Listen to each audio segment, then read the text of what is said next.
Hello class, hello professor. My name is Kiana Pinnock and I will be presenting on the rapper Nas. Nas was born Nasir bin Olu Dara Jones, September 14th, 1973 in Crown Heights, Brooklyn. He was raised in the Queensbridge housing projects located in Long Island City, Queens. The Queensbridge housing projects is the largest housing projects in the United States. At the time while Nas was growing up there, it was during um, the crack epidemic, as well as just a lot of turmoil and violence happening in New York City during the 80s. This was also the time period that hip hop was born, specifically rooted out of the Bronx. The art form began a way for inner city youth to tell their stories through scratching and rap music. This was also happening within Queensbridge. That housing projects was a large community that had famous rappers coming out of it.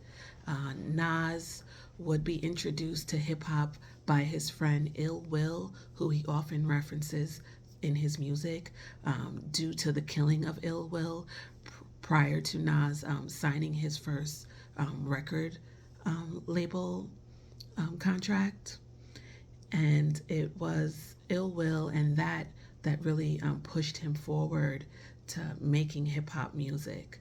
Music had always been a part of his life, though. His father, Olu Dara, is an acclaimed jazz musician and trumpeter. He's actually featured on Nas's first album, Illmatic, as well as a couple other of his albums. His father would leave the home when Nas was 13 years old, and after his father left, Nas dropped out of school and began to sell drugs. Um, During this time period, he also began to study hip hop and surround himself with other elements from the neighborhood, including joining the Five Percenters. The Five Percenters was an outshoot of the Nation of Islam, and they taught that the black man was God, and also the practice of mathematics and science and just African culture. Um, the theology of the Five Percenters can often be heard in Nas's lyrics, like radios on the card table, Benetton, the guards building, asking for today's mathematics, we Allah's children. That's taken from his first album, Illmatic, which debuted in 1994 and is frequently referenced as one of the greatest rap albums of all time. Nas has made 15 studio albums over the span of his career, with the last one coming out just this November.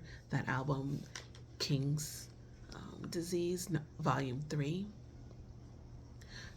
Most of his albums have been critically acclaimed, particularly due to his storytelling ability, something that he has stated is that something developed from him coming in contact with a lot of storytellers during the beginning of hip hop, like Slick Rick, another critically acclaimed hip hop storyteller.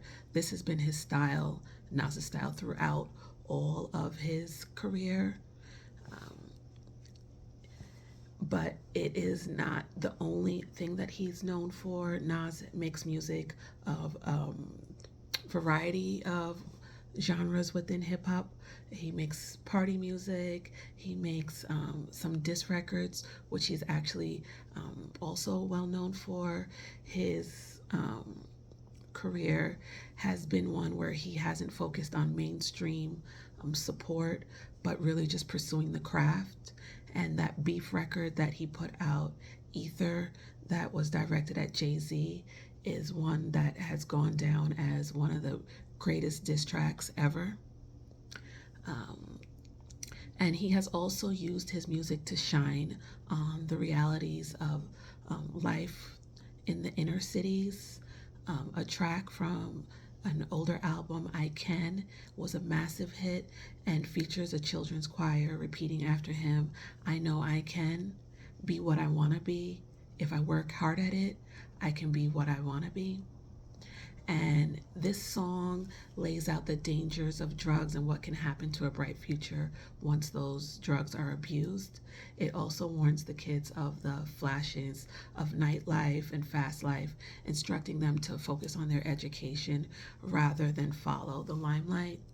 He also uses that time to bring up the history of African people, pointedly the um, empire of Kush that other empires went and learned from, like the Romans, and from the libraries at Timbuktu, and tells the children to focus on their greatness.